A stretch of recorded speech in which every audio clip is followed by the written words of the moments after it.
Hi, this is Nettie with Rocket Powered Sound. In this video, I'm going to be showing you 10 iconic basses that I think everyone making dubstep should know of. I'm going to be explaining how they're used and why, so let's get right into it. So I've made a little demo to show off all 10 points that I'm going to be discussing in this video. So all of the sounds from this demo are from Rocket Powered Sounds' The Bass Toolkit, which is a huge sample pack full of like dubstep basses, color basses, tear out basses, etc. I added just a little bit of post-processing to some of these just to make them fit together a little bit better, but if you really wanted to, you could just take all these samples from the Bass Toolkit and put them all together in the same drop. So let me play this back to you, and afterwards I'll show you how they're used and why.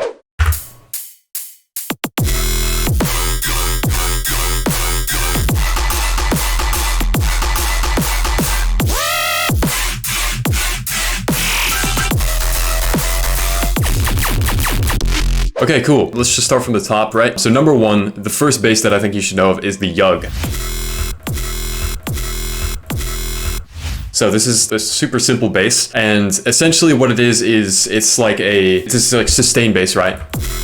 And because it's so like stable and like really aggressive, what it does allows for like this really bold statement just right out the gate of a sustained bass, right? So the reason you'd use this is if you want to just like start your drop off with like a huge bang, and that's how I used it in this specific demo little thing. So I use it because I think it just fit really well to have that like just bold like in your face bass, which rhymed. Yeah, so that's why I would use that. And the reason it works, yeah, is because it's so like bold in your face. It's like literally the same like timbre throughout the whole thing. Like if I play just like this small snippet, it's the same as this, right? It doesn't change. So as a result, it's a very in your face sound, but you can only play it for like a short period of time before it gets like a bit fatiguing, because if this was longer, then you might hear what I'm talking about better. Like that gets repetitive, so like keeping it in like short instances is like the most ideal case scenario. So yeah, that's the Yug bass. And then number two is the Yoi. This is kind of its next door neighbor, because it's pretty much the same thing, but also not really. Like it's kind of made with like the same sound design methods, which is like it involves like taking a saw wave at a low pass and then with a high resonance and then adding a redux on it. And so that goes for both of these. You just sweep this one up and down and you just keep this one steady. And so with this one, this is kind of acts in like the yoink category. And so the thing about yoinks is that you can just kind of play them over and over again, and it won't really get boring unless you do it too much. And so that's why this works as a main bass. I could keep playing this one like until like here, something like this, right? Like I could duplicate this, and then it would probably still hold up decently. Like it kind of works. It's a little bit repetitive, but it works, right? The way this is used is like a main bass. You can also use that as a fill, but I do like using it as like a main bass in this instance. That's why I went with this decision. And yeah, it's a really nice sound. Like it's got like a really nice like metallic ring to it, and so that's also what makes it interesting. And that comes from the redux, like I talked about earlier. So yeah, that's the Yoi. It's a super simple and effective sound, and like people like Chime use that all the time, or at least in his older music. Yeah, it's a super powerful choice for main basses. So let's move on to number three. So number three is the Tear Out Gun, which is a classic if you're into that kind of music. So, I mean, this is probably one of the most versatile sounds, like, and that's why it's so popular, right? It's probably one of the most versatile sounds in just the dubstep or tear out in general, because it's just a stabby sound, and you can arrange this in so many ways, right? And you can do just so many things with just a simple little like bass stab, like a tear out gun stab. It's absolutely ridiculous, and yeah, for that reason I slapped it in here, because you can use this as both like a fill and as a main bass. I showed that example just earlier of me doing this, right, where I just like duplicated this. Like it works right here because it can also be used as a fill as well as a main bass, and so that's why I love it so much. It's such a versatile sound. So realistically, you can slap this actually just about anywhere, as long as it's not like like too jarring of a sound. Like it obviously has to make sense, but it's such a simple bass one shot that you can just slap anywhere and just immediately work. Honestly, like I've used it in so many different songs of my own, and it's just worked for some reason. Yeah, great little bass to use. And so yeah, I just arranged it in this like little triplet pattern, and used it as like a little B section to B-side, B section to this, to the, so they kind of complement each other. And yeah, I just kind of arranged it there. So yeah, on to number 4. So number 4 is a sustain bass. So this sustain bass is from the bass toolkit, like the Vital preset section of it. It's called Spooky 2018 if you want to use it. I don't think I tweaked even like a single knob. But again, this kind of works for the same reason as the Yug.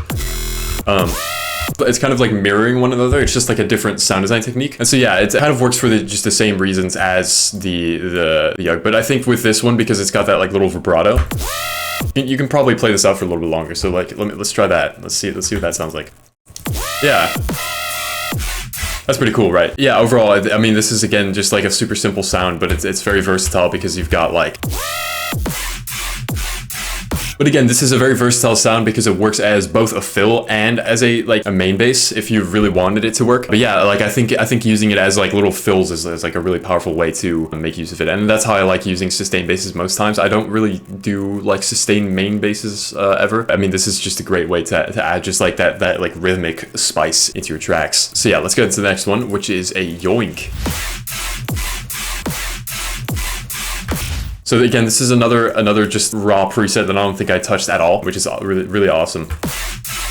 So this one's called Basic Riddim 2, and yeah, it's like such a gnarly yoink, like super sick. So essentially what I did, and you might have noticed this by now, is I'm kind of like mirroring this like one side over to here. So it's basically like it's self-copied like twice, but then like with like more changes and like extra fills in the second half. But this basically also works for the same reasons that the yoi works.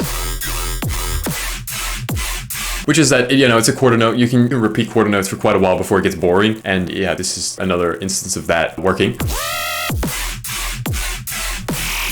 So yeah, this is kind of like a yoink like this is always going to be kind of like your showpiece if you use it as a main bass, because of just how like absolutely filthy this thing is. You can use it as that like showpiece, being you just put it in the spotlight and like you have like a solid drum beat going underneath it, and you just can go extremely hard to it. So yeah, this is perfect for that. And that brings us to number 6, which is a growl. So I've just got this basic preset here called Wild Riot, again from the same Vital preset pack. And yeah, I like I said, I have some like a little bit of basic processing on this just to make it fit with the rest. But other than that, I mean, this is again untouched for the most part. And yeah, this works better as like fills because it's really hard to make this like fit as a main bass. So if I tried, like, I mean, in this instance, I think I sped it up to be twice as fast. But you can kind of hear when I play this back, like, to use it in this like main bass context, like that's really difficult to make it work. And now don't get me wrong, it's obviously been done, right? There's exceptions to everything, but in this instance, like I try to just use it as a quick fill because it's easier to fit it in just that one little gap rather than to try to make it fit like in this whole like main drop bass. So in this instance, it works better as a fill, and yeah, that's what I did. And it works quite nicely. In that regard, like growls are, I think, a bit more of a fill bass, but of course there's exceptions. You can make it work regardless of that. So yeah, and that brings us to number 7, which is a color-based yoink. So this is like an entire genre just all of it on its own because it's like, you know, it's like melodic tear-out gun almost. I tossed it in because it just kind of serves as a nice fill in this instance because everything here is like really atonal and heavy. Right, like this doesn't really have a note necessarily, whereas this does. And so if I were to just suddenly use this as a main bass, then it would be pretty jarring. Like it serves a purpose in such a small capacity because otherwise it would just completely take away from the rest of the drop. So the use case of this is that it helps serve as like a fun little turnaround and like a nice little bit of melodic flavor, but it's the same thing as adding like too much salt or too much pepper or something to like a recipe. If you go too far, then it's like you're adding the wrong ingredient to the mix. Now obviously color base is not salt or pepper, but in this instance it is because you're kind of using it as like a side dish. Pretty basic stuff. It's just a color base fill again from the bass toolkit, and I just tossed it in right there, and yeah, that did the trick as a nice little fill. Okay, so on to number 8. We've got like a screech. Kind of reminds me a lot of like Chime's music, like Chime's older music, which is dope. So this preset is called Jungle Bass. It's pretty basic stuff. I just literally slapped it in and it worked. So the use case of this, I mean, this is like, again, just like kind of similar. I kind of used it in the same way as the tear out bass right here. The tear out gun.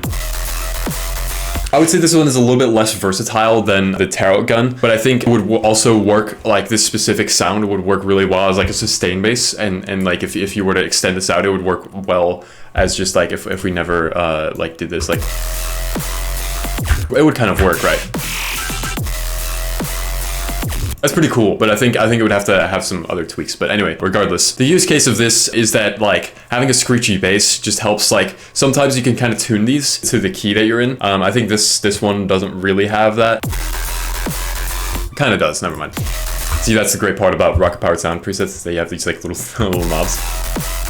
So you could just like tweak them on the spot. So yeah, again, I just use that as a main bass, kind of, not really as much of a fill. And I think it works better as a main bass than a fill, because with a fill, it would be like a little bit too brief when this is such like a strong sound. And so yeah, I prefer to use it as like a main bass rather than a fill. But of course you could still use this as a fill and it would probably work. But yeah, that was just what I did in this instance. And so yeah, I think like the way this is used is more as a main bass, because you can just get a lot more value out of it that way. Let's move on to number 9, which is a laser bass.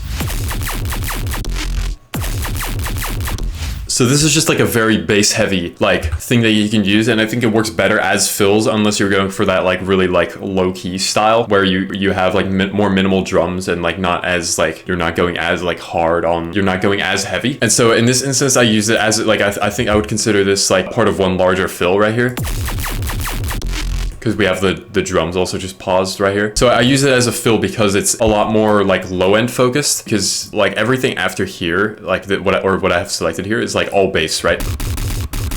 Like you just have this beginning part, which is just like, you know, something like pitching down really quickly, and that's what forms the laser. But in this instance, like it doesn't really provide that much like mids content aside from that just like little sweep. And so it works better as a fill, because otherwise because it kind of like provides a bit of contrast to the huge screech we just had. Like it kind of goes from like open, which is this, to like closed in a bit more. So yeah, this serves nicely as a little fill. I like to use this sometimes when I'm trying to close out like a certain phrase and start a new one. And yeah, I think in this instance it works. It serves that exact purpose. And then lastly, number 10, we have a Reese. So this is maybe a bit more of like an unconventional Reese. It's called the All Time Nasty Reese, but it's still a Reese. And it's got this like really nice like overtone, which comes from this like little oscillator here. This is also like, again, you can use Reeses, and there's like so many, there's like a literal entire like D&B subgenre of this. So there's an entire like D&B subgenre dedicated to just using Reese basses in their music. However, in this instance, I'm just using it as a quick fill, because I know if I tried to use this as a main bass, it would get so overwhelming so quickly. So I just used it, I just slapped it at the end of this to kind of just serve as like a really quick like flavor of like distortion and stuff. And I think it works pretty well. So yeah, I think this kind of sort of falls in the same vein as like the sustain bass here and the yug bass, but also not really, because it's not as in your face. Like, and that's also why it works. The specific fill is because we're going from like more low-key to more low-key, right? Like because it wouldn't really fit here. Like it wouldn't work, because it's like the bass styles over here are so much more aggressive than like what we have going on here in this like turnaround. So it works better in like unless you're using it to like heavily contrast something, it works better if you're kind of complementing something else rather than like, yeah, contrasting something. So yeah, those are the 10 iconic basses that I think everyone should know of. Remember to check out the bass toolkit with a link in the description, and I'll catch you guys in another video. Bye bye.